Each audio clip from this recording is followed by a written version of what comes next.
Sebelumnya, Assalamualaikum warahmatullahi wabarakatuh. Salam sejahtera untuk kita semuanya. Semoga kita berada dalam kondisi yang sehat, tidak kurang suatu apapun.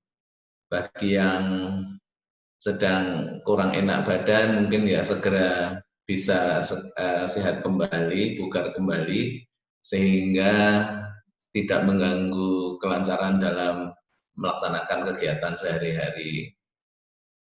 Bahagia sekali rasanya saya bisa bertemu dengan Bapak Ibu di acara seminar virtual ini untuk mendiskusikan mengenai manajemen risiko SPBE yang baru saja diluncurkan oleh Kemenpan ya pada tahun 2020 ini. Oh ya, sebelum saya lanjutkan cek sound dulu ini apakah bergema? Mudah-mudahan tidak ya. Kalau bergema nanti biar ditangani oleh teman-teman teknisi di sini. Ya, mudah-mudahan bisa diterima dengan baik. Baik, manajemen risiko SPBE ini merupakan kelanjutan dari evaluasi SPBE yang sudah dilaksanakan sejak tahun 2018 yang lalu ya. Dan secara rata-rata Provinsi Jawa Tengah sudah menunjukkan nilai yang cukup lumayan ya, banyak yang 2,6 ke atas, tetapi masih ada beberapa juga yang di bawah itu. Nah, sebelum saya masuk ke manajemen risiko SPBE, izinkan saya sedikit mundur ke evaluasi SPBE-nya, karena ini nanti sedikit banyak juga akan berkaitan dengan itu. Ini sekedar refreshing dulu, Bapak Ibu ya. Jadi ada apa dengan SPBE dan manajemen risiko SPBE ini? Di di SPBE saya kira sebagian dari Bapak Ibu sudah melihat ya bahwa kita diminta melaksanakan SPBE dengan mendasarkan kepada 3 domain ini. Ada domain kebijakan internal, ada tata kelola, dan ada layanan. Ini kuncinya di sini. Lalu di 3 domain ini sebetulnya yang paling besar nilainya adalah kebijakan di sini ya, kebijakan internal. Ini nilainya lebih besar dibanding 2 yang lain. Nah, pada waktu kita menjalankan Smart City dulu, Bapak Ibu pasti sudah ada yang ikut PEGI juga ya. Nah, itu yang mendapat nilai tinggi adalah layanannya atau aplikasinya. Nah, sekarang yang mendapat nilai tinggi justru kebijakannya. Mengapa begitu? Karena kita punya aplikasi atau punya program-program yang dijalankan, kalau tidak ada kebijakannya, sepertinya nanti akan mudah sekali dihentikan oleh pimpinan yang baru misalnya gitu. Ini sudah ada beberapa contoh. Nah, kalau sudah ada kebijakan yang diharapkan bisa menjadi dasar hukum yang kuat, landasan berpijak yang kuat, kemudian nanti diterjemahkan ke dalam tata kelola, ini juga skornya atau bobotnya masih lebih tinggi dibanding dengan layanan SPBE. Nah, makanya pada waktu pertama program evaluasi SPBE ini diluncurkan, banyak yang terkejut ya. Loh, tempat kami pada waktu PEGI itu nilainya bagus, tapi pada waktu SPBE kenapa jadi kalah dengan daerah yang lain itu gitu ya. Nah, itu karena ada kebijakan-kebijakan di daerah lain, sementara di daerah yang dulunya nilai PEGI-nya bagus, itu belum ada kebijakan. kebijakan ini bisa diterjemahkan sebagai dasar hukum ya. Jadi harus ada keputusan kepala daerah atau syukur-syukur perda. Nah ini sudah cukup kuat diharapkan begitu. Nah kebijakan itu sendiri nanti akan meliputi tata kelola dan layanan. Ya. Jadi kalau kebijakan itu hanya sebagai sebuah surat keputusan atau sebuah perda mungkin terlalu sulit atau terlalu mahal ya. Makanya kebijakan itu biasanya hanya berupa satu pasal atau satu paragraf itulah ya kira-kira itu yang menyatakan bahwa pemerintah daerah ini siap menjalankan SPBE dengan tujuan untuk apalah, misalnya untuk meningkatkan integrasi antar unit atau integrasi dengan instansi pusat dan instansi samping horizontal ya. Jadi dari situ nanti akan diterjemahkan ke dalam tata kelola dan layanan. Nah ini diharapkan masing-masing pemerintah daerah bisa berkreasi sendiri seperti apa nanti memberi layanan kepada masyarakatnya melalui layanan pemerintah berbasis elektronik ini. Lalu di masing-masing aspek ini akan ada indikator-indikator yang jumlahnya 35 ya, Bapak Ibu masih ingat bagi yang terlibat di sana saya kira nilainya masing-masing dari 1 sampai 5. Sebetulnya sih mulainya dari 0 ya, tapi Kemenpan memutuskan ya sudahlah minimal 1. Jadi baru ada konsep, baru ada rasan-rasan itu sudah boleh dianggap sebagai draft atau sebagai awal akan adanya SPBE itu. Jadi di masing-masing indikator nanti kan nilainya ada 1, 2, 3, 4, 5. Nah ini nilai yang paling bagus adalah 5 dan nilai 5 itu masih jarang terjadi. Sekedar info aja buat Bapak Ibu, ya ini bukan bocoran sih, memang diharapkan juga sudah bisa diketahui semua ya, bahwa setiap kebijakan atau tata kelola atau layanan SPBE akan mendapat nilai 5 kalau sudah berjalan paling tidak 1 periode, kemudian dievaluasi, dan hasil evaluasinya itu ditunjukkan ke dalam perubahan yang baru. Kalau ada kebijakan, ya kebijakannya berubah. Kalau ada tata kelolanya ada perubahan. Kalau ada layanan, layanannya ada perubahan. Nah, jadi kalau level 5 itu syaratnya harus ada perubahan seperti itu. Tetapi level 4 harus dilaksanakan dulu ya. Jadi tidak mungkin perubahan itu dilakukan dengan cara begini, karena dulu ada yang seperti ini Bapak Ibu. Bikin kebijakan bulan ini, lalu bulan besok diadakan evaluasi, ternyata ada beberapa yang perlu diperbaiki. Nah, bulan berikutnya sudah diperbaiki lagi. Nah, ini terlalu mepet lah gitu ya. Jadi harus berjalan dulu, dievaluasi, kemudian baru diadakan perubahan. Nah, itu saya kira rahasia untuk mencapai level 5. Tapi targetnya untuk evaluasi berikutnya untuk tahun ini diusahakan Bapak Ibu bisa mendapat nilai minimal lah ya gitu ya, minimal nilai 3. Nilai 3 itu apa? Nilai 3 itu adalah semua sudah harus sudah berjalan dengan baik, sudah terintegrasi di dalam masing-masing unit, di dalam masing-masing Pemda atau di masing-masing dinas, itu semua aspek sudah bisa ditangani secara elektronik.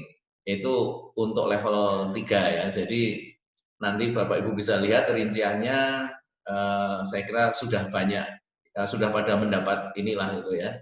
Jadi kebijakannya itu apa saja? Kebijakannya ada di sini, ada di kolom kiri, kemudian kebijakan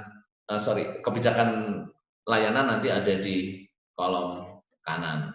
Ya, jadi kalau Bapak Ibu lihat ini semua tidak berubah dari tahun ke tahun, ya hanya seperti itu.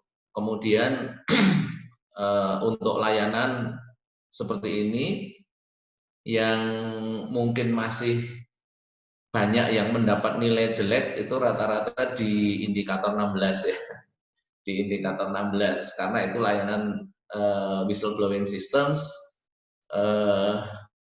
masih ada perbedaan pendapat.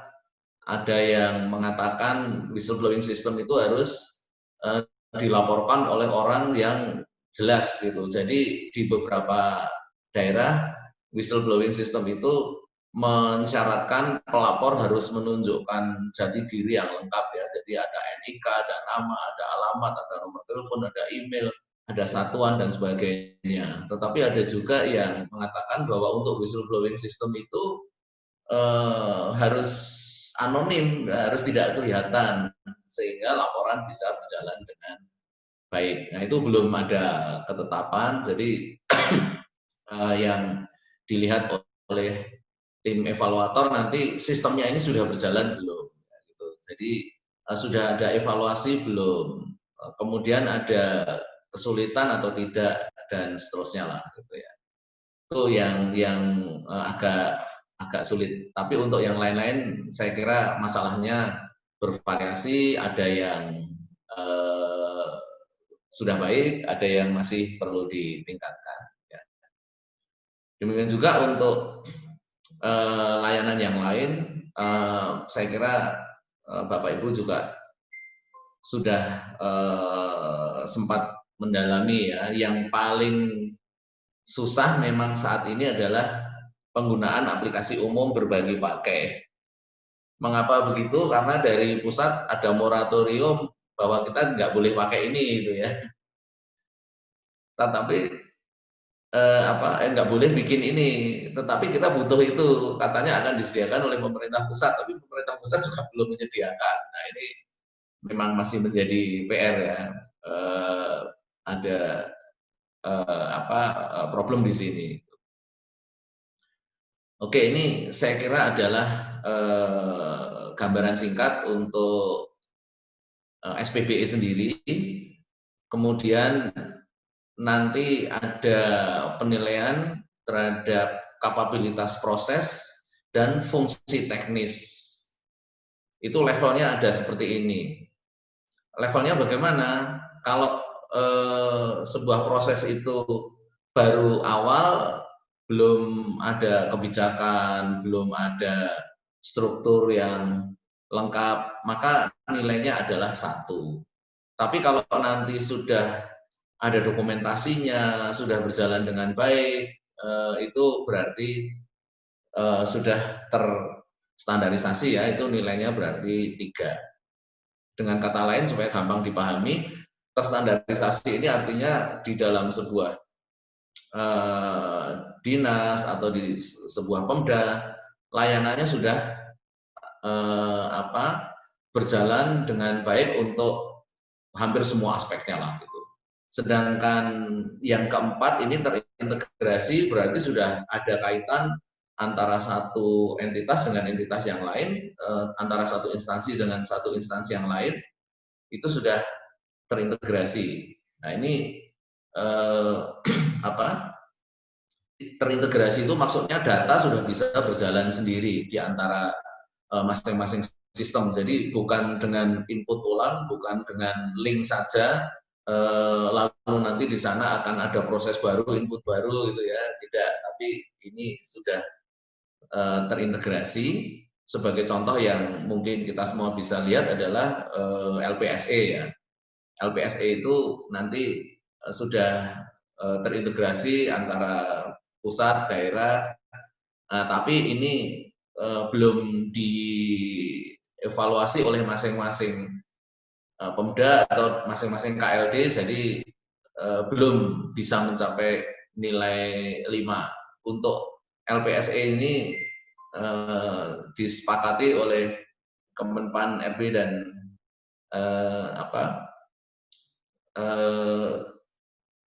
Evaluator nilainya adalah 4. Oke.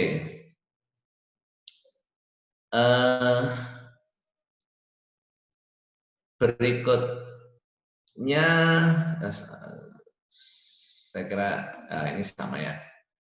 Demikian juga untuk fungsi teknis nanti sama untuk nomor 3 ini, layanan SPBE sudah bisa digunakan secara keseluruhan ya. Jadi sudah bisa digunakan untuk transaksi, ibaratnya seperti GoFood gitu ya, kalau kita bertransaksi otomatis nanti tidak perlu konfirmasi, tidak perlu nelpon, tidak perlu ngirim apa-apa, jadi kita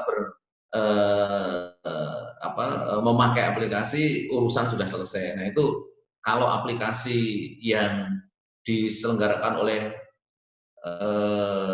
instansi Bapak Ibu sudah bisa menyelesaikan seperti itu, maka nanti sudah level 3 gitu ya. Nah, level 4 itu kalau sudah berkaitan dengan instansi lain dan tidak perlu ada input ulang, tidak perlu ada lapor ulang dan seterusnya ya. Dan level 5 ini adalah sudah ada perubahan yang dilakukan karena evaluasi. Baik, itu saya kira gambaran mengenai SPBE. Kalau Bapak Ibu lihat tadi bahwa ini dilakukan oleh masing-masing Pemda dengan harapan masing-masing juga bisa menimbulkan memunculkan kreasi-kreasi untuk memperbaiki layanan. Oleh karena itu pada level pada indikator yang ke-35 ini diminta Bapak Ibu diminta menunjukkan 3 aplikasi yang kira-kira paling baik yang dibuat di lingkungan Bapak Ibu. Oleh karena itu ini masing-masing Pemda diminta untuk berlomba-lomba menciptakan program-program unggulan baru. Misalnya kalau di Kulon Progo ya, di Kulon Progo, Kabupaten Kulon Progo itu ada layanan ibu hamil. Jadi ibu hamil itu dicatat, kemudian diikuti sehingga bisa diperkirakan nanti kelahiran bayi pada bulan ini berapa, pada bulan berikutnya berapa, sehingga jangan sampai ada vaksin atau ada obat-obatan yang diperlukan itu menjadi kurang. Ya, itu salah satu inovasi yang cukup bagus gitu ya. Jadi belum dimiliki oleh daerah-daerah lain. Oke, saya kira itu menjadi latar belakang dari munculnya manajemen risiko SPBE. Mengapa begitu? Karena di sini ada risiko ya, apa yang dilakukan di SPBE ini ada banyak ancaman, ada risiko-risiko. Kita lihat misalnya di sini,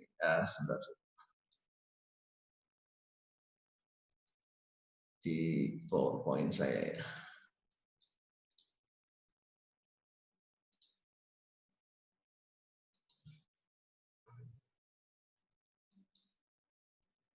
Nah, di manajemen risiko ini ada beberapa topik yang nanti perlu kita bahas, tapi akan saya bagi ke dalam 2 kelompok besar saja yang moga-moga mudah diingat. Yaitu yang pertama adalah bagaimana organisasi manajemen risiko ini yang sebetulnya adalah tidak berubah dari organisasi yang diselenggarakan untuk pelaksanaan SPBE. Ya, jadi kurang lebih strukturnya masih relatif sama, ada tugas tambahan, kemudian nanti ada beberapa contoh bagaimana kita menjalankan kegiatan manajemen risiko ini. Nah,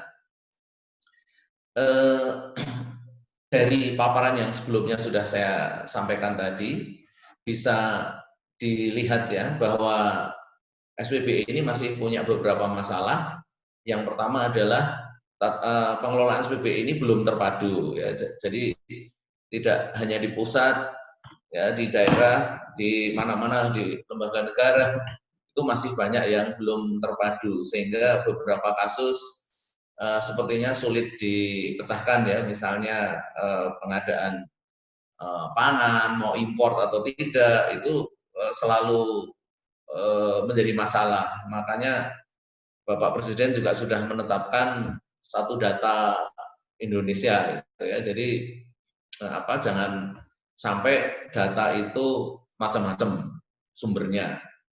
Nah, ini termasuk juga dalam pemberian bantuan tunai karena COVID-19 ini ya, ada banyak masalah orang yang mobilnya banyak terima bantuan juga itu. Nah ini karena datanya tidak terpadu. Kemudian yang kedua, penerapan layanan SPBE sendiri juga belum optimal. Jadi masih ada yang setengah-setengah ya, belum terintegrasi satu dengan yang lain. Nah, ini mudah-mudahan dengan adanya manajemen risiko nanti bisa menjadi lebih baik lagi. Kemudian yang ketiga adalah terbatasnya jumlah ASN yang memiliki kompetensi TIK. Ini sudah jadi perdebatan cukup lama ya, tapi belum terjawab tuntas juga. Kemudian ada masalah lain yang ini bukan di lingkungan internalnya, tapi masalah yang berasal dari luar, yaitu adanya teknologi-teknologi baru yang sebetulnya bisa mempercepat penerapan SPBE, tetapi sepertinya masih banyak yang belum diarahkan ke sana ya. Ini bukan kewajiban bagi KLD, tetapi ini merupakan sebuah tantangan atau sebuah kesempatan untuk memanfaatkan, yaitu apa adanya mobile internet, adanya cloud computing, adanya internet of things, ada big data analytics, dan adanya artificial intelligence. Ini adalah beberapa pemicu yang sebetulnya bisa mempercepat SPBE tetapi belum dimanfaatkan dengan baik. Itu menjadi PR kita bersama. Lalu mengapa kok dikeluarkan Permen PAN RB nomor 5 tahun 20 ini? Itu karena adanya beberapa keinginan ya dari Kementerian PAN RB, yaitu agar pencapaian tujuan penerapan SPBE ini semakin cepat gitu ya. Karena saat ini rata-rata nilainya ya masih di antara 2 dan 3. Jawa Tengah tadi yang disampaikan oleh Pak Agung nilainya sudah cukup baik ya, 2,6 ke atas sudah cukup banyak. Tapi itu kan di Jawa Tengah ya, Jawa Tengah itu di Jawa. Untuk Pulau Jawa mungkin ya internet tidak masalah, listrik tidak masalah, tetapi di luar Jawa sana itu kondisinya jauh berbeda Bapak Ibu ya. Saya pernah mengevaluasi juga ke Kalimantan Timur gitu ya. Dalam sehari naik turun lift hotel itu lampu mati 6 kali. Jadi saya mengalami listrik mati ketika berada di dalam lift itu akhirnya sudah terbiasa gitu ya. Nah, kalau di Jawa sini kan kaget kita ya, di dalam lift lampunya mati gitu. Di sana lampunya mati, saya diberitahu tenang aja, nanti nyala sendiri gitu ya. Ya, tapi harus nunggu beberapa saat gitu. Nah, jadi ini memang secara nasional kita masih cukup berat untuk meningkatkan sampai ke level berikutnya. Kemudian yang kedua adalah kita harus bisa mengidentifikasi risiko-risiko apa yang kira-kira nanti akan mengganggu pelaksanaan SPBE. Misalnya saja ini ya risikonya ya, yang sering terjadi di berbagai daerah. Ini kan akhir tahun 2020 katanya ada pilkada serentak nih. Nah nanti jangan-jangan apa yang sudah dijalankan oleh pemerintahan yang sekarang, oleh kepala daerah yang sekarang, lagi mau jalan, nanti habis pilkada tahu-tahu bisa diubah lagi gitu ya. Nah, supaya tidak bisa begitu, makanya diperkuat dengan adanya kebijakan, dengan adanya peraturan-peraturan yang mendukung gitu. Jadi relatif lebih sulit gitu ya. Ini sudah ada beberapa contoh ya, bahwa kebijakan pimpinan yang sebelumnya diganti begitu saja oleh pimpinan yang berikutnya. Kemudian yang ketiga adalah untuk meningkatkan pemanfaatan sumber daya SPBE. Terutama yang paling jelas kelihatan ya, mungkin Bapak Ibu yang paling banyak merasakan adalah namanya server ya. Ruang server dan pusat data itu sekarang harus jadi satu. Karena sebelumnya sudah dapat diidentifikasi hampir tiap KLD itu kira-kira rata-rata ya, ini ada yang lebih ada yang kurang. Rata-rata itu ada 4 pusat data atau ada 4 server. Padahal masing-masing kapasitasnya itu nggak sampai 30%. Lah ngapain harus punya 4 server? Ini rata-rata ya, ada yang lebih malahan, ada yang berkurang. Dan masing-masing server itu tingkat penggunaannya rata-rata di bawah 30%. Nah, ini tentu saja tidak dianjurkan, makanya didorong agar pusat data ini sekarang satu saja. Investasi komputer harus ada rekomendasi dari Dinas Kominfo. Ya, mereka yang nanti bisa ikut membantu memetakan ada kekurangan di mana sehingga harus dipenuhi dari sana. Nah, yang keempat adalah semakin sesuai dengan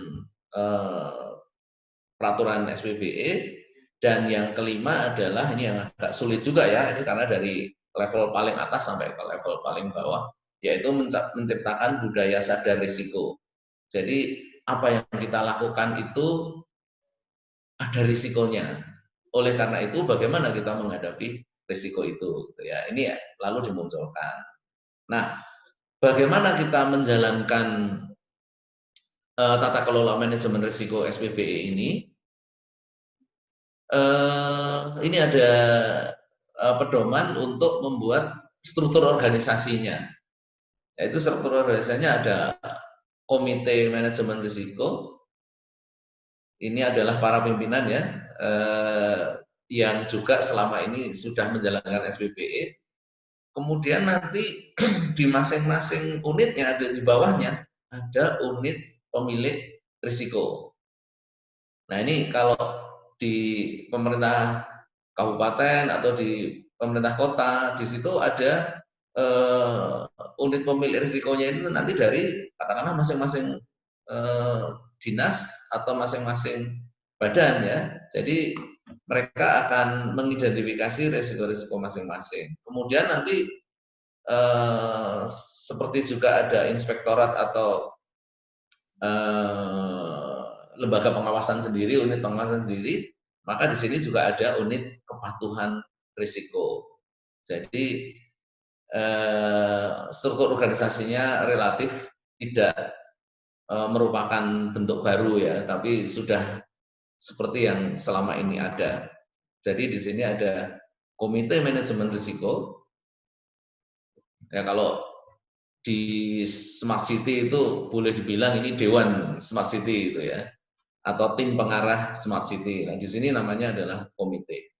Kemudian nanti ada UPR atau unit pemilik risiko. Ini tergantung dari banyaknya badan atau banyaknya dinas atau instansi terkait ya. Kemudian ada unit yang mengawasi pelaksanaan manajemen risiko ini. Nah, ini gambar besarnya adalah seperti ini. Lalu masing-masing nanti seperti apa Pak untuk komite manajemen risiko? Ya ini terdiri para pimpinan lah, yaitu tugasnya adalah menyusun kebijakan dan seterusnya. Nanti Bapak Ibu bisa lihat sendiri, mungkin bisa sambil tanya jawab saja nanti. Kemudian ada unit kepatuhan, itu mirip dengan inspektorat lah gitu ya, mirip dengan inspektorat. Nah, ini tugasnya adalah mengawasi penerapan manajemen risiko. Nanti bisa dibaca sendiri juga.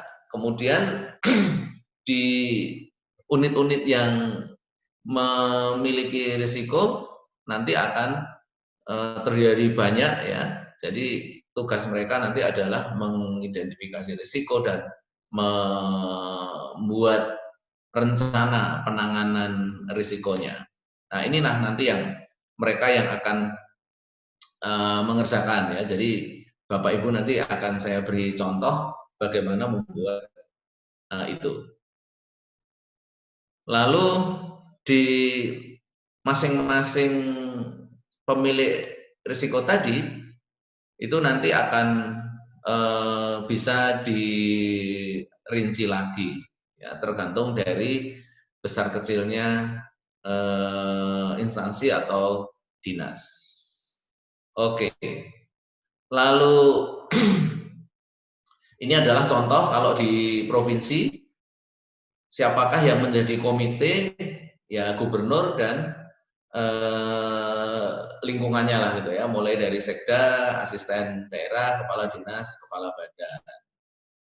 Kemudian nanti yang menjadi tim di unit kepatuhannya siapa, yaitu para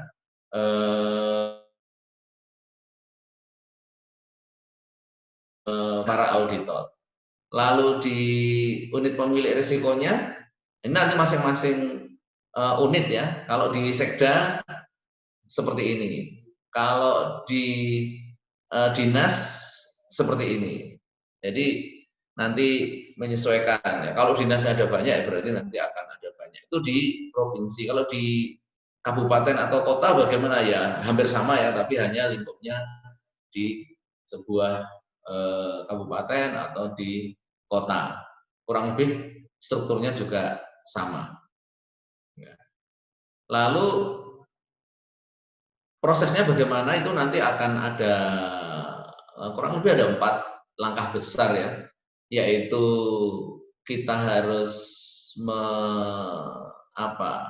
memodifikasi atau mengidentifikasi penyebab munculnya risiko itu, kemudian nanti membagikan informasinya, lalu memonitor faktor-faktor yang menyebabkan tadi seperti apa, apakah semakin menaik atau semakin menurun dan akhirnya hilang, dan yang terakhir adalah mendokumentasikan suatu aktivitas. Ini akan ada contohnya Bapak Ibu ya, nanti kita kembali ke sini lagi.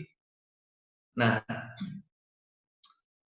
untuk menjalankan proses risiko ini ada 3 langkah besar yang perlu Bapak Ibu lakukan nanti, yaitu ada pengidentifikasian risiko-risiko yang kita hadapi, kemudian bagaimana rencana penanganannya. Jadi ini 2 langkah besarnya. Lalu yang tidak lupa harus kita pikirkan adalah setelah kita mengidentifikasi risiko besar ini, lalu ada rencana penanganannya seperti ini, nanti kira-kira ada risiko tambahan atau risiko sampingan enggak? Jangan-jangan ada risiko sampingan. Nah, ini juga harus kita waspadai. Nah, ini contoh lengkap untuk sebuah proses ya Bapak Ibu ya, bahwa kita nanti akan mengidentifikasi sebuah risiko, lalu menganalisis risiko itu, dan hasilnya nanti bagaimana dari hasil identifikasi ini tadi. Kita lihat misalnya kita nanti akan mengidentifikasi macam-macam ya. Misalnya kita mengidentifikasi dari penyelenggaraan SPBE dulu, yaitu meningkatnya kualitas penyelenggaraan SPBE. Nanti ada indikatornya bahwa itu meningkat karena apa toh? Karena indeksnya juga akan meningkat, mungkin dari 2,6 menjadi 2,7. Ya, ada juga beberapa daerah yang minta untuk jangan dinaikkan terlalu banyak ya. Ini saya juga bingung juga ya selaku evaluator. Jadi ada sebuah daerah yang kemarin dapat nilai 2 gitu ya. Nah, sekarang harusnya dapat nilai 3 gitu.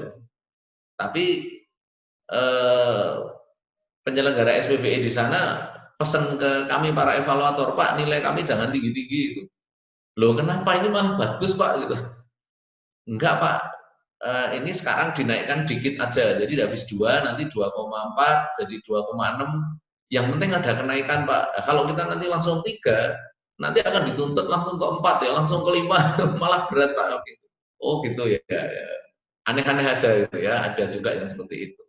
Nah, ini indikator kerjanya seperti apa, kemudian jenis risikonya. Nah, ini Bapak Ibu yang ada pengertian yang agak beda dengan pengertian sehari-hari kita ya. Di sini ada risiko positif, ada risiko negatif. Risiko positif itu sebetulnya tidak kita kehendaki, tetapi hasilnya baik. Sedangkan risiko negatif itu seperti yang sudah kita pahami selama ini, bahwa risiko itu adalah kemungkinan terjadinya hal buruk terhadap kita, entah di dan seterusnya lah. Nah, kejadian apa resiko positif itu apa? Misalnya kalau kita sekarang alami bersama Bapak Ibu ya, gara-gara virus COVID-19 ini tidak selamanya negatif ternyata. Ada risiko positifnya, yaitu apa? Rapat-rapat, seminar-seminar seperti kita sekarang ini, udah dari meja aja. Saya sebagai dosen juga kalau di rumah ya, mengajar ya atasnya aja pakai baju begini ya, bawahnya bisa pakai sarung atau celana pendek, nggak ketahuan gitu ya. Tapi kalau ibu-ibu susah ya, harus berdandan penuh gitu ya. Nah, itu adalah risiko positif. Jadi sesuatu yang terjadi tetapi malah menguntungkan kita. Jadi sekarang Bapak Ibu jarang keluar rumah, jarang pergi-pergi, jarang ikut rapat ya. Bayangkan kalau nggak ada COVID, mungkin acara kita ini harus diselenggarakan di mana gitu ya. Katakanlah di Semarang, berarti yang dari luar kota ke Semarang semua. Nah, ini nanti Bapak Ibu perlu mengidentifikasi tidak hanya yang negatif, tapi yang positif. Ini di dalam Permenpan 5 tahun 20 sudah disebutkan di sana ada risiko positif, ada risiko negatif. Ini waktu ada sosialisasi untuk para evaluator, banyak yang mendiskusikan risiko itu negatif gitu ya. Udah Pak, ini sudah ada di Permenpan, ya sudahlah kita ikuti saja gitu. Jadi jangan didiskusikan lagi gitu. Karena sudah ada di sana, ya sudah, usahakan kalau memang ada risiko positif ya dimunculkan saja. Lalu kejadiannya seperti apa? Oh, ternyata dengan adanya indeks SPBE ini yang akan kita tingkatkan, respons dari KLD sangat antusias, penyebabnya apa, kategorinya apa. Ini kategorinya apa nanti juga ada di dalam Permenpan 520, 5 nomor tahun 2020 ya Bapak Ibu ya. Jadi nanti silahkan dilihat di sana. Dampak risiko positif pasti juga berupa positif juga ya. Area yang terdampak nanti apa? Bisa karena kinerjanya, bisa karena finansial, bisa karena infrastruktur dan seterusnya. Nah, ini adalah risiko yang kita identifikasi. Lalu harus kita analisis, ya, kita analisis yang hasilnya nanti risikonya itu sangat tinggi atau hampir tidak ada. Nah, bagaimana caranya untuk mengatasi risiko ini? Kita adakan sistem pengendalian, yaitu konfirmasi keikutsertaan dalam evaluasi SPBE misalnya. Jadi kalau ada acara-acara begini, kita kirim orang. Nah, kirim orangnya sebaiknya itu terus atau gonta-ganti ya gitu ya. Nah, ini juga jadi masalah nanti ketika kita akan melakukan evaluasi SPBE secara online, Bapak Ibu harus menyiapkan tim yang cukup lengkap ya. Misalnya nanti untuk mendemokan aplikasi tata naskah dinas misalnya, itu Bapak Ibu dari Kominfo mungkin tidak mendalami tata naskah dinas ya, berarti harus menunjuk ASN yang mengurusi itu. Nanti online saya kira akan lebih seru Bapak Ibu ya untuk evaluasi online ini. Kemudian kita harus mengidentifikasi kemungkinan terjadinya ini bagaimana. Hampir pasti terjadi atau sangat kecil kemungkinannya untuk terjadi. Nah itu nanti bisa diidentifikasi berdasarkan pengalaman dan perkiraan Bapak Ibu. Karena ini risikonya sangat tinggi, lalu kita akan putuskan untuk ditangani atau tidak, gitu ya. Kalau ini akan ditangani, karena kita kasih bobot sendiri, ini bobotnya katakanlah antara 1 sampai 25 Bapak Ibu ya. Supaya tidak terlalu besar angkanya, bisa saja antara 1 sampai 25, atau kalau Bapak Ibu sudah terbiasa dengan 1 sampai 100, bisa saja nanti diberi bobot 1 sampai 100. Nanti di belakang juga akan saya tunjukkan contohnya seperti apa. Kemudian karena ini risikonya sangat tinggi, perlu kita tangani enggak? Perlu kita adakan kegiatan untuk mengatasi ini enggak ya, risiko positif tadi. Nah, kita pengendaliannya adalah karena banyak yang antusias, ya sudahlah kita ikutkan saja mereka di dalam kegiatan-kegiatan itu. Kita beri bobot berapa? Ini katakanlah bobot maksimum ini ya, dalam range 1 sampai 25. Berarti risikonya sangat tinggi, oke lah kita jalankan aja gitu ya, sebagai prioritas pertama. Berarti ini mau nggak mau harus dijalankan. Kemudian bagaimana dengan sasaran SBBE yang sama, dengan indikator kerja yang sama, tapi kita melihat juga ada sisi negatifnya. Negatifnya apa? Terdapat KLD yang tidak dievaluasi. Ini kalau contoh dari pusat ini Bapak Ibu ya, atau yang lebih besar terhadap yang lebih kecil. Kemudian mengapa tidak semua dievaluasi? Ini kalau dari Kemenpas misalnya, jumlah evaluatornya kurang. Nah ini kategorinya apa? Kategorinya adalah SDM-nya. Oleh karena itu dampaknya apa? Ya sudah, orang atau instansi yang merasa wah ini nggak akan dinilai, ya sudah mereka tidak akan mengerjakan itu semua gitu ya. Jadi area yang terdampak lagi-lagi adalah kinerja. Lalu bagaimana kita mengatasi itu semua? Dengan menganalisis beban kerja evaluator eksternal. Mereka masih mungkin nggak ditambahi tugas-tugasnya. Kemungkinannya bagaimana? Kemungkinannya kecil. Jadi hanya kadang-kadang terjadi aja ya. Kira-kira berapa persen sih? 15%. Tapi dampaknya bagaimana? Cukup signifikan. Nah, ini jarang terjadi tapi cukup signifikan ya. Jadi, wah, kalau nggak diurusi bahaya juga gitu ya. Karena cukup signifikan levelnya. Kalau SDM-nya ini kurang dan tidak ditambahi. Penurunan kinerja nanti kira-kira berapa? Kita perhitungkan ya. Ini mohon jangan bertanya ke saya, Pak, kenapa kok itu 50% ya? Menurut perhitungan Bapak Ibu sendiri selaku pelaksana dari kegiatan sehari-hari, ini efek-efek ini seperti apa kira-kira? 50% boleh, 48% boleh, ya.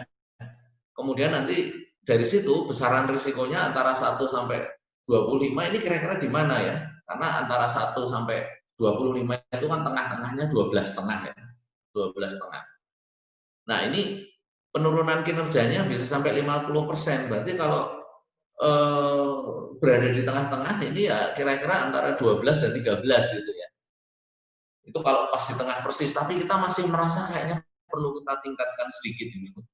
Maka menjadi ya sudahlah 14 gitu ya. 15 ya boleh. Nah, levelnya bagaimana? Menjadi sedang. Lalu kita putuskan mau ditangani enggak? Iya, oke. Nah, lalu prioritas risikonya berapa? Kebetulan di dalam contoh kita ini hanya ada 2 level ya. Ada 2 risiko, yaitu risiko ini ada risiko positif dan negatif. dan ini kebetulan sudah 25, ini 14, maka levelnya sudah mudah kita tentukan ya, 1 dan 2. Bagaimana kalau ada sasaran-sasaran yang lain Bapak Ibu?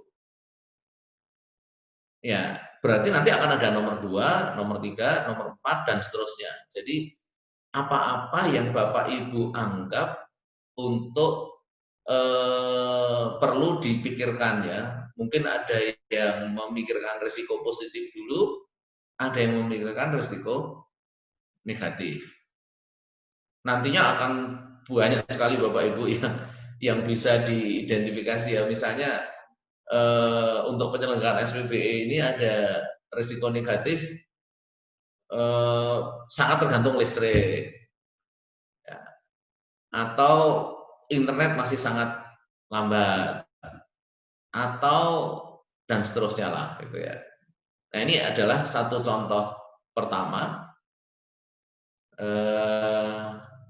Kalau mau dicermati monggo, tapi mungkin ada baiknya juga saya berikan contoh yang lain Bapak Ibu ya, supaya ada gambaran atau ada variasi. Nah ini sekarang ada 2 nih, ya.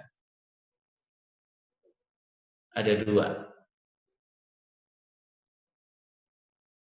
2, yaitu apa sasaran yang akan kita identifikasi? Terselenggaranya infrastruktur SPBE yang terintegrasi.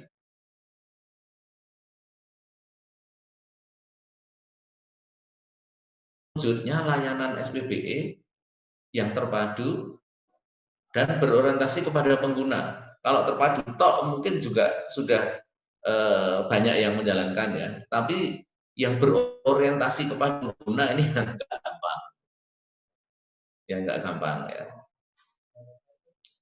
Lalu indikatornya apa masing-masing? Ini adalah persentase fasilitas umum yang sudah memiliki WiFi, karena kita ingin menyelenggarakan infrastruktur SPBE. Ini berarti menjalankan WiFi. Kemudian bagaimana dengan sasaran yang kedua? Terwujudnya layanan SPBE yang terpadu dan berorientasi kepada pengguna. Berarti ini yang akan dijadikan center adalah para penggunanya. Oleh karena itu ada indeks kepuasan masyarakat. Nah, dari 2 contoh besar ini dan contoh yang sebelumnya, Bapak Ibu bisa melihat bahwa untuk indikator kinerja ini kita bisa menggunakan standar yang resmi yang sudah ada, bisa, atau menggunakan hitungan fisik persentase. Jadi saya punya 10 daerah yang mau saya beri layanan WiFi, tapi saat ini baru 70% dulu yang bisa. Itu bisa berdasarkan hitungan kita sendiri. Ya, berdasarkan perkiraan kita, berdasarkan hitungan kita. Atau yang kedua adalah dengan menjalankan kuesioner atau angket kepada para pengguna atau kepada masyarakat. Kira-kira mereka puas nggak dengan layanan kita ini? Levelnya juga terserah, mau dari level 1 sampai 10, 1 sampai 5, atau 1 sampai 6, 1 sampai 4, tapi ya jangan cuma 3 lah ya. Biasanya beberapa angket bisa juga.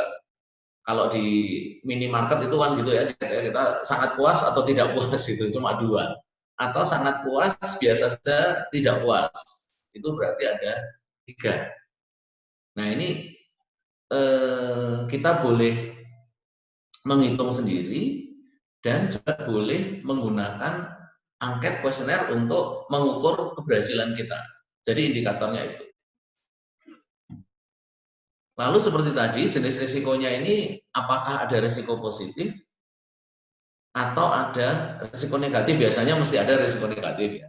Biasanya selalu ada. Yang positif itu yang agak kita tidak terbiasa, tapi akan terbiasa. Gitu.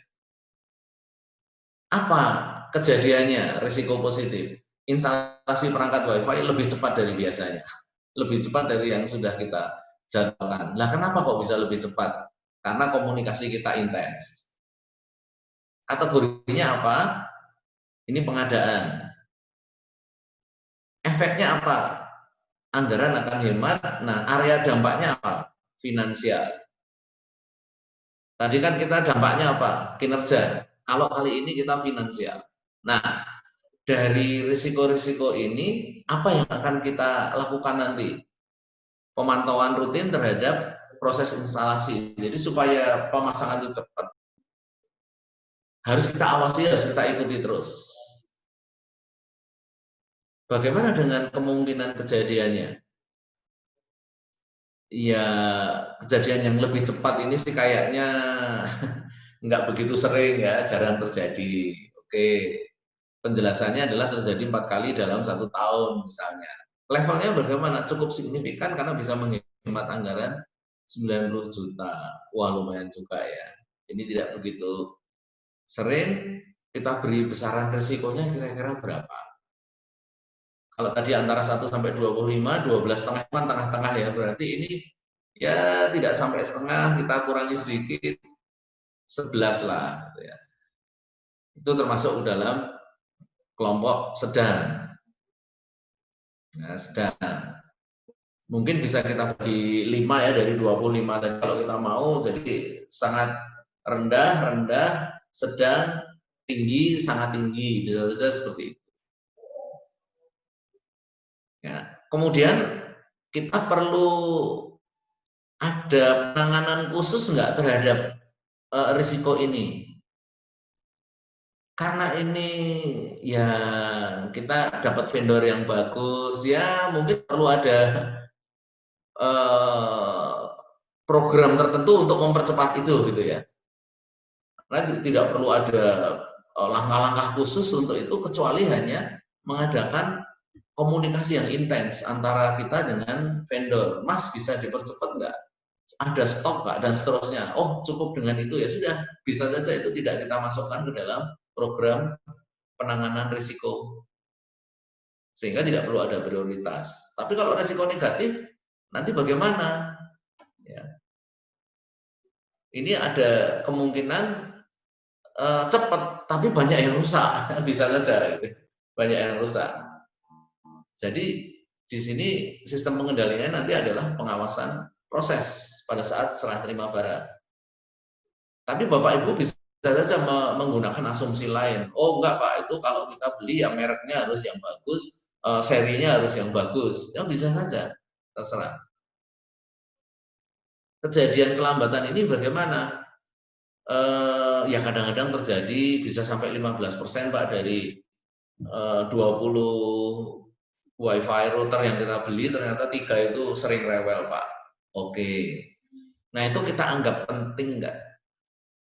Wah ini resikonya dianggap tinggi nih. Lalu kita beri bobot 17. Nah, karena cukup tinggi berarti perlu dimasukkan ke dalam program penanganan risiko. Levelnya level berapa? Nanti dulu. Di kolom paling kanan ini mengisinya nanti dulu. Yang akan diisi adalah kolom-kolom di sebelah kirinya, termasuk di bawahnya ini, indeks kepuasan masyarakatnya ini kira-kira berapa Bapak Ibu? Kita lihat sampai di sini nilainya adalah 19. Tapi Bapak Ibu lihat, ini risiko negatif atau positif? Ini risiko positif. Ya. Nah ini mau perlu kita adakan penanganan khusus nggak untuk target ini terwujudnya SPBE terpadu dan berorientasi kepada masyarakat. Nanti sistem pengendaliannya adalah seperti ini, harus ada SOP yang baik. Itu perlu kita jalankan nggak sebagai proses SPBE? Iya, oke. Berarti kita pasang dulu, iya, karena ini levelnya terlalu tinggi. Ya bukan terlalu tinggi, sangat tinggi lah dari 0 sampai 25. Kemudian Bapak Ibu lihat ada risiko negatif, kita lihat terus sampai ke kanan, ternyata kita lihat risikonya seperti apa. Sistem tidak dapat diakses oleh publik. Jarang terjadi sih, tapi risiko itu kan ada. Risiko itu ada. Dalam 1 tahun hanya terjadi 2 kali atau 5 kali, dan biasanya terputus itu habis hujan deras atau habis listrik mati, ya itu gangguannya sangat jarang. Nah, kita perlu mengadakan penanganan risiko terhadap ini enggak, risiko ini enggak? Ya kemungkinannya sangat rendah, Pak. Saya kira nggak perlulah gitu ya. Ya sudah, nggak usah. Nah, berarti berdasarkan dua sasaran ini,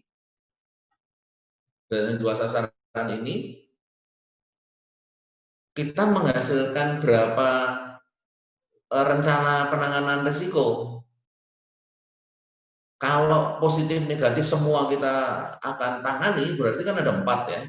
Tapi kebetulan untuk yang pertama kita merasa tidak perlu, dan yang terakhir kita merasa tidak perlu, berarti ada 2.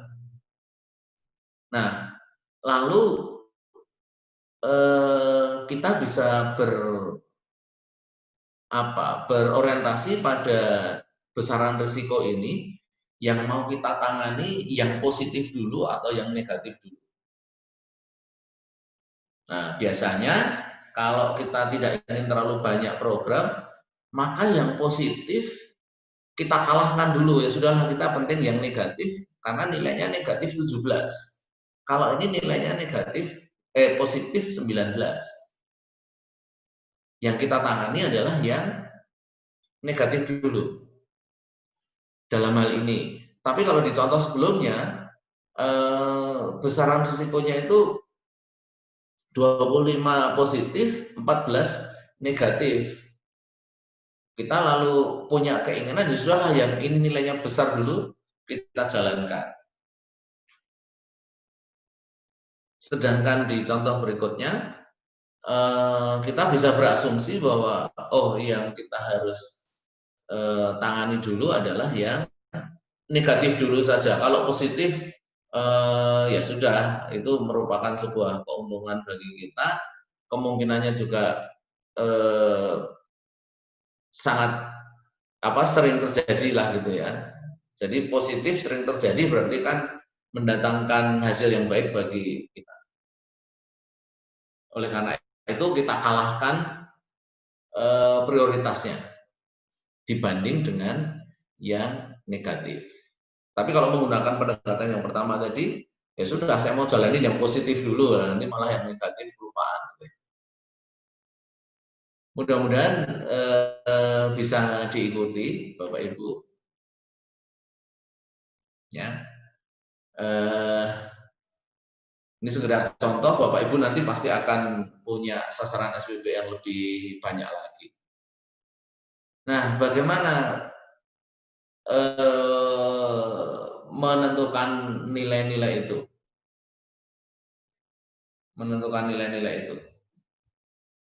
Jadi ada kemungkinannya seperti apa? Kecil Pak kemungkinan terjadi, oke, level 1. Kalau jarang 2, kadang-kadang terjadi kurang G ini, maaf. Berarti ya moderate lah ya, 3 gitu ya. Kemudian ada sering terjadi atau hampir terjadi. Lalu dampaknya bagaimana? Ini hampir pasti terjadi, tapi tidak signifikan. Oh ya, berarti di sini ya. Nah, angka ini Bapak Ibu bisa lihat tidak selalu urut ya. 1, 2, 3, 4, 5-nya enggak di atasnya, tapi katakanlah di sini. 6, 7, 8, 9, nah 10, 11-nya nanti aja. Ini jadi pembuatan bobotnya kira-kira seperti ini. Kalau Bapak Ibu menggunakan 1 sampai 25, kira-kira bisa dibuat seperti itu. Ya, jadi tidak harus urut angka-angkanya. Karena nanti akan ada pertimbangan juga ketika kita mengidentifikasi bahwa suatu sasaran itu hampir pasti terjadi dan efeknya tidak begitu signifikan, ya berarti harus tahu sini. Kalau efeknya ada, ya di arah kanan. Ya, jadi tergantung dari identifikasi yang Bapak Ibu lakukan, nanti hasilnya seperti apa. Nah, ini bisa dipilih di sini. Ini diperlukan kehati-hatian yang tinggi. Tidak ada kewajiban ini birunya berapa, hijaunya berapa, nggak ada kewajiban. Nah, Bapak Ibu mudah-mudahan bisa lihatlah gitu ya, bagaimana kita mengelompokkan yang tidak signifikan itu nanti levelnya berapa, yang minor itu berapa, dan seterusnya. Tapi kalau sudah di paling kanan ini ya berarti sangat signifikan. Perlu dibuatkan rencana penanganan risikonya. Nah, risiko penanganan itu sendiri nanti sama ya, ada risiko positif dan risiko negatifnya. Kontennya atau isinya kurang lebih seperti ini. Jadi opsinya apa saja, apa yang akan dilakukan tadi, kemudian rencana yang akan dilakukan apa, keluarannya apa. Keluarannya biasanya berupa jadwal ya. Kalau kita analisis begini, keluarannya berarti oke, ini kita punya ranking 1, 2, 3, 4, 5, satu yang ini harus dijalankan kapan, 2 kapan, 3 kapan, dan karena ini ada jadwal, nanti ada jadwal implementasi dan siapa yang akan melaksanakan. Kalau positif, cara menanganinya adalah seperti ini. Kalau negatif, cara menangannya seperti ini. Jadi agak berbeda sedikit ya. Ini positif, ini negatif. Ya, risiko itu memang bisa diapakan saja sih risiko itu. Risiko itu bisa dihadapi. Risiko instansi kita punya berbagai aplikasi, punya berbagai perangkat ini, suatu saat kan jadi usang pasti ya, pasti jadi usang. 5 tahun, 10 tahun. Nah itu bagaimana mengatasinya? Ya nggak bisa, ya sudahlah kita hadapin aja gitu ya. Mau nggak mau begitu. Terus menangani risiko yang lain apa selain menghadapi?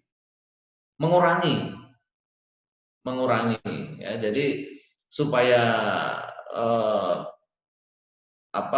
sistem kita tidak dijebol orang, passwordnya harus secara berkala diganti, usernya diperingatkan, ini harap segera ganti password dan segala macam.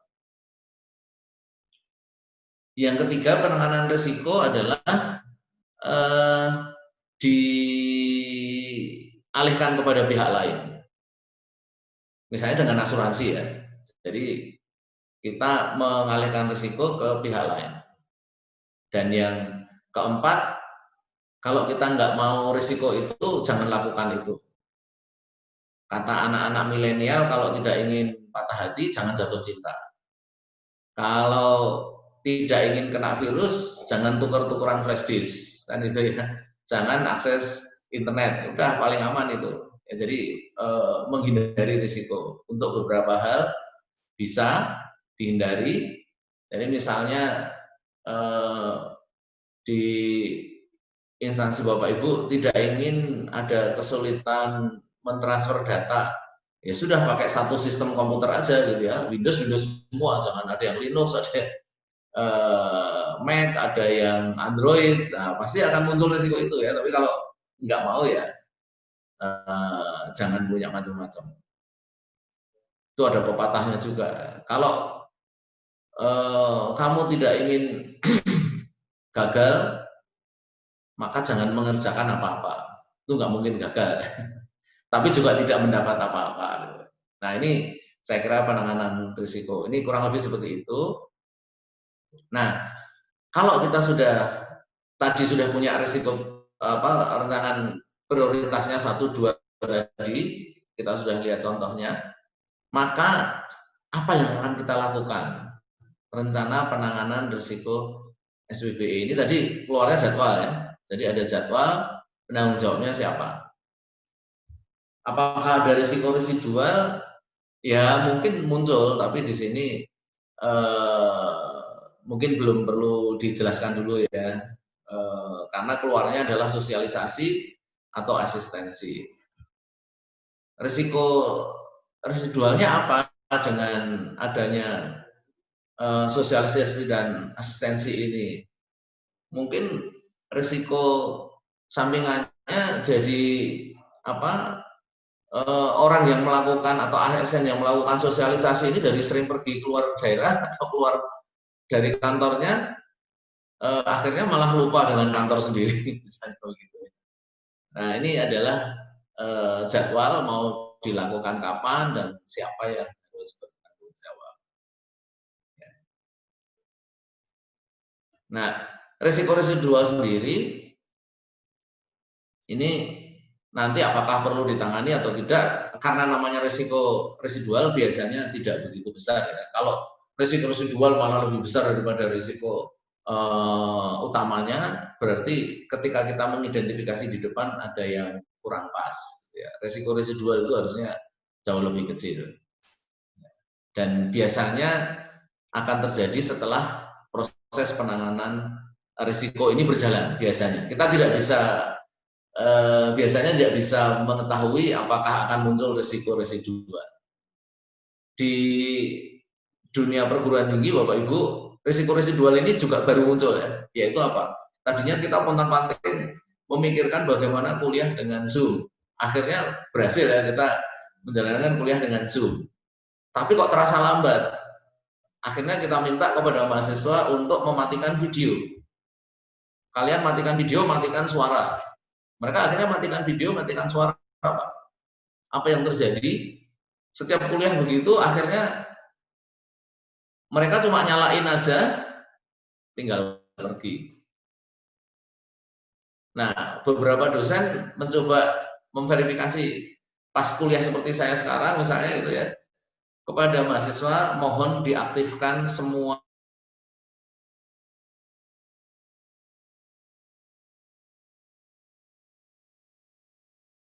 orang. Yang 15 kemana ini? Kita panggil-panggil, hei Bambang, hei Siti, nggak jawab juga gitu ya. Wah, lalu ya sudah, coba yang mendengar saya tulis kata-kata apalah misalnya pisang gitu ya, tuliskan kata pisang. Lalu nanti kita rekam, yang mendengarkan berarti mahasiswa itu gitu ya. Oke, lalu kita lanjutkan kuliah. Begitu kita akhiri ada yang WA, Pak maaf tadi lagi di toilet saya nggak sempat nuliskan kata pisang Pak gitu ya. Dipanggil-panggil pas nggak ada gitu. Nah itu adalah risiko residual dari pelaksanaan kuliah yang pakai Zoom ini, karena